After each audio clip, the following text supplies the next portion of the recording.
très dynamique. Très dynamique. Et voilà. Maintenant, les plaintes activent le jugement de Dieu. Voilà pourquoi dans le sceau, le cinquième sceau, tu te rappelles, on dit que les âmes de ceux qui étaient morts réclamaient à Dieu justice. Oui. Tu vois, non? Oui. Donc, le fait que quand le chrétien prie, on dit que Seigneur, Seigneur, justice, justice, justice, justice, justice, justice, justice, ça fait que Dieu maintenant va agir, va plus vite par rapport à ce qu'il voulait déjà faire. Tu veux dire, non? Oui.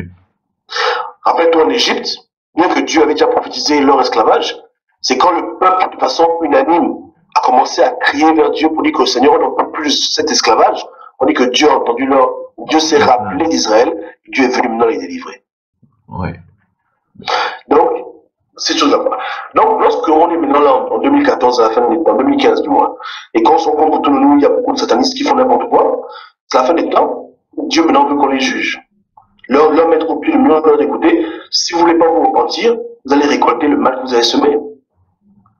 Et lorsque ces paroles-là sont prononcées, automatiquement, elles ont un effet dans le monde spirituel, et ça active des choses, tu vois. Parce que ce que tu dis n'est pas faux. Je dis, bon, même monsieur, à 100 ans, a tué 1000 enfants, il les a égorgés, il les a violés.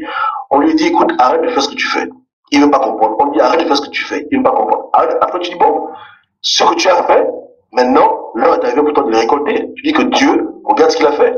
Regarde ses morts, regarde ce qu'il a fait. Tu as dit qu'il ne faut pas faire ça. Et mais lui, il continue à faire ça, il s'entête, il devient orgueilleux. Seigneur, donne-lui sa récompense selon ses actions. Dès que tu prononces ces paroles-là, si Dieu veut le punir dans 30 ans, ça descend maintenant à 15 ans. Tu veux dire, non? Oui. Plus tu reviens dessus, ça va dans 10 ans. Tu as pu encore dessus 5 ans. Tu as pu encore dessus 2 ans. Tu as pu encore dessus tu as pu encore dessus un mois. Tu as pu encore dessus une semaine. Tu as pu encore dessus un jour. Tu as pu encore dessus une heure. Oui, je vois. Mais regarde un peu. Mais quand tu prononces peut-être une sentence sur quelqu'un, et dans ta sentence là, tu déclares une année. Un peu comme tu as parlé à Joseph Kabila, tu vois. C'est sur la base de quoi que tu l'as fait. C'est par une révélation, mais c'est pas ta propre décision. Et tu as établi. C'est par ma propre décision que je me suis résolu à demander à Dieu. D'accord, je comprends. C'est-à-dire que je me suis résolu à dire à Dieu, coûte que coûte, qu'avant 1 an, il doit avoir son jugement. Oui. Maintenant, il faudra appuyer cela en prière, en jeûne, c'est un peu comme quand tu vas devant la cour, tu plaides la cause, tu vois un peu, non? Oui. Tu plaides le truc, tu dis Seigneur, non. Ce mec-là a tué 12 millions de personnes, dont environ 6 millions d'enfants. Chaque seconde qui passe, les gens meurent à cause de lui, il ne veut pas se repentir. Tu fais un bon dossier devant Dieu et tu dis Seigneur, regarde.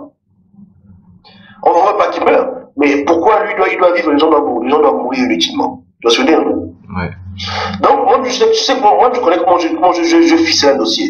Tu sais, lorsque Dieu demande souvent que les gens intercèdent pour d'autres personnes, parce que, pas comme si Dieu n'écoute pas les prières de tout le monde, mais quand tu connais Dieu, tu connais les paroles que Dieu veut entendre pour qu'il puisse activer son jugement, bien activer sa miséricorde, etc., etc. Tu vois ce que je veux dire, non? Oui.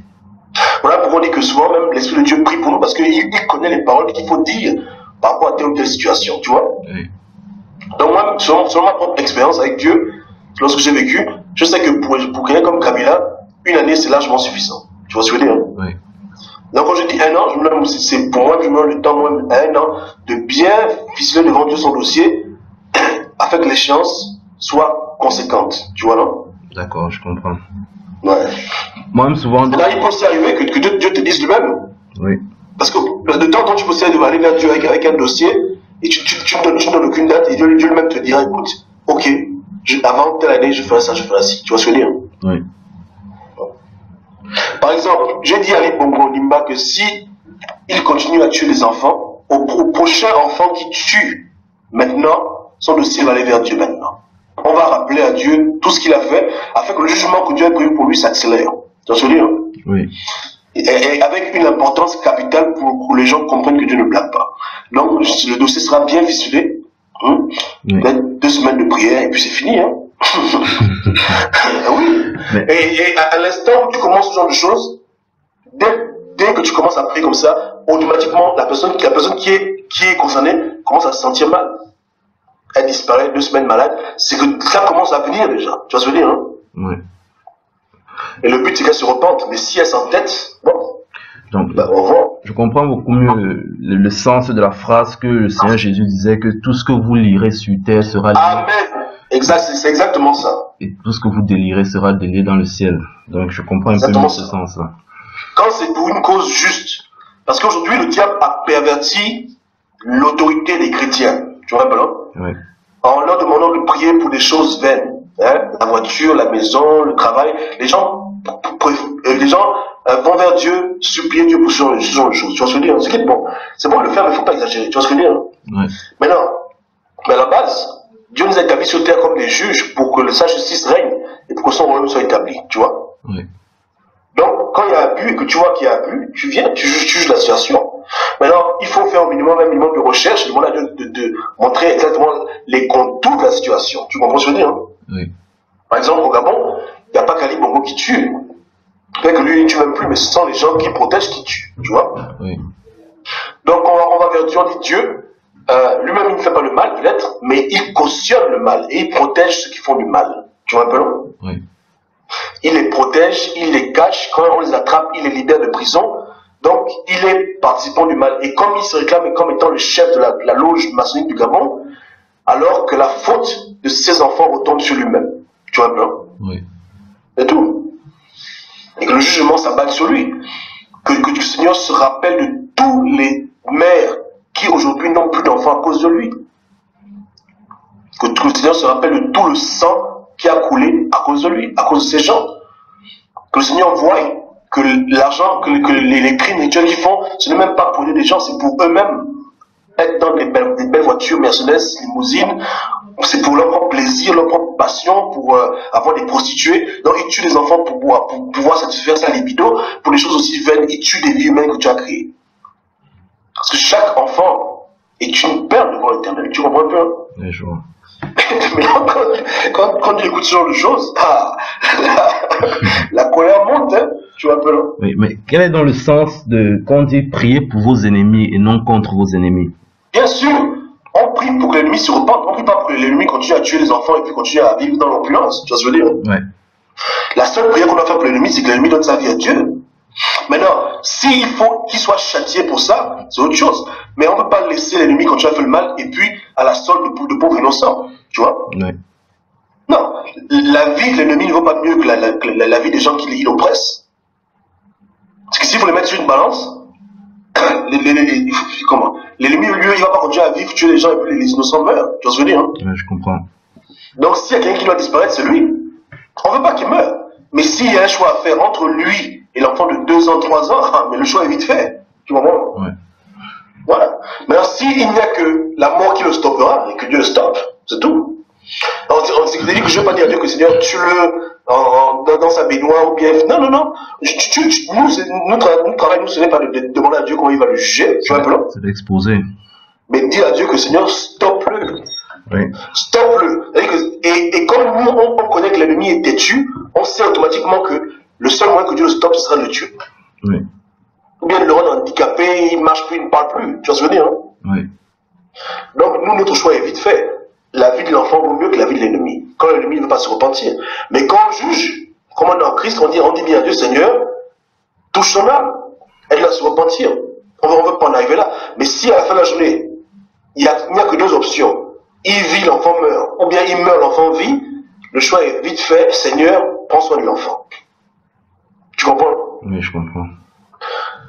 Dieu a... Tu sais que il y a un apôtre qui est mort dans les Écritures. Tu comprends? Ok. L'apôtre Jacques. Jacques. Hérode l'a fait tuer. Oui, oui, je sais, ça je sais. Hérode l'a tué. Et Hérode s'apprêtait encore à aller tuer Pierre. Tu comprends, non? Oui, oui. Bon, Dieu a dit, bon, écoutez, ça suffit quand même. Tu vois ce que je veux dire, hein? Oui. Et à l'époque, les gens n'avaient pas besoin de prier ainsi parce que la gloire de Dieu était manifestée parmi le peuple. Tu vois ce que je veux dire, hein? Oui. Mais aujourd'hui, les endroits où le nom de Jésus, on ne prononce même pas. Il n'y a pas de lumière là-bas. C'est seulement les ténèbres. Donc, Dieu a exécuté Hérode. Il a dit, mais franchement, tu te prends pour qui? Tu me tues déjà un apôtre? Je ne dis rien. Je dis, bon, il faut te repentir. Tu continues. C'est la grâce, mais attention, la grâce n'arrive pas le jugement. Tu vois ce que je veux dire, hein? Oui. Dieu a vu qu'il fallait mieux que Pierre vive que Hérode vive et continue à tuer les chrétiens. Oui. Tu comprends? Donc, dès que Hérode a transgressé la loi de Dieu, automatiquement Dieu l'a abattu. Tu vas pas quand même me dire qu'en Israël, il était le seul à faire ce qu'il a fait comme péché, ou bien? Non, il n'était pas le seul. Voilà, mais quand tu es déjà sur la liste rouge de Dieu, à la moindre erreur, il t'abat. Tu vois ce que je veux dire, non? Oui. C'est qu'il attend seulement l'erreur que tu vas commettre. Et il sait que tu vas commettre une erreur d'autre. Il attend seulement la moindre erreur selon sa justice divine et il t'élimine. Et c'est ce qu'il a fait à Hérode. Dès qu'Hérode a accepté la gloire qui devait revenir à Dieu, tu vois, Oui. automatiquement, l'ange de Dieu l'a frappé. Tu vois ce que je veux dire, non? Oui. Parce que Dieu le cherchait déjà. Tu vois? Donc, ça c'est le Nouveau Testament. Ça c'est pas l'Ancien Testament. Tu vois ce que je veux dire? Ça c'est le Nouveau Testament. Oui, ça se passe toujours dans le Nouveau Testament. C'est dommage que les chrétiens ne connaissent pas ces choses. Ils se disent toujours que c'était dans l'Ancien Testament, que ça n'a plus lieu. Une seule m'a écrit pour dire Copa, mais est-ce que ce que tu dis c'est biblique? Est-ce qu'on peut prier que Dieu juge les gens qui font du mal? Je dis, mais attends. Notre prière n'est pas que Dieu juge les gens qui font du mal. Notre prière, c'est que Dieu protège les innocents et que Dieu aide les sorciers et les méchants à changer. Tu vois ce que je veux dire? Oui. Mais quand on arrive à un carrefour où la personne s'entête, que Dieu la juge, c'est tout. Ou bien, c'est ça faute elle-même. Oui. Que Dieu la juge, puisqu'il s'entête. De toute façon, quand Jésus-Christ revient, ce n'est pas pour donner aux gens les fleurs. Jésus-Christ revient juger le monde, non? Oui. Et Jésus ne va pas venir donner aux gens les bises. Quand il vient, il remet aux gens leur récompense. Il juge et Jésus est déjà là, en esprit. Tu comprends? Oui. Donc, c'est bon. Maintenant, si quelqu'un tue des chrétiens, bon, un individu, il tue un homme qui croit en Dieu, là, on va pas prier que Dieu le juge, parce que celui qui meurt en Christ, il meurt comme un martyr. Tu comprends? Oui. C'est-à-dire que c'est une mort que Dieu tolère. Là, c'est Dieu lui-même qui décidera ce qu'il fera de ceux qui tuent. Parce que nous sommes appelés à mourir, nous, pour Jésus. Nous, les adultes, nous, les hommes, qui avons choisi Jésus-Christ, nous, il n'y a pas de problème.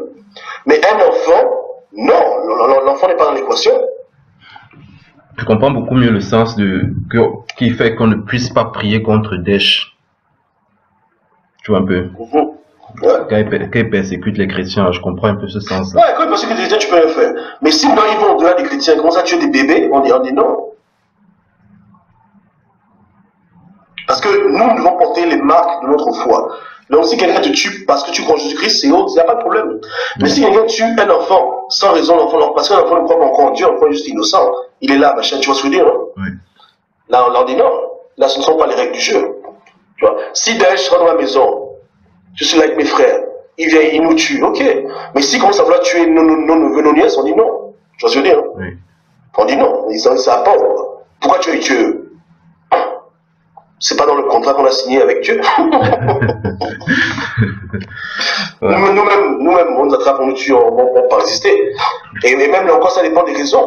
Il faut vraiment que tu nous tues en nous disant que tu nous tues parce qu'on est chrétien. Tu vois ce que je veux dire? Ouais, ouais. Là, tu viens encore de me rappeler que je devais faire la vidéo du contrat de chaque chrétien. Oui, nous on est là chrétiens. Si un jour on va en route, on se balade, quelqu'un qui vient avec un fusil nous braquer, il ne peut pas nous tuer. Nous sommes dans ce genre de logique, nous. Tu vois, ouais. Si on meurt en mort pour Jésus, il faut que ce soit clair et net qu'on est mort en martyr. Tu vois? Oui. Les morts d'accident de voiture, d'avion, c'est pas pour les chrétiens. Pour les chrétiens affermis. Non. Tu vois? Oui. Donc voilà. Et c'est un peu ça.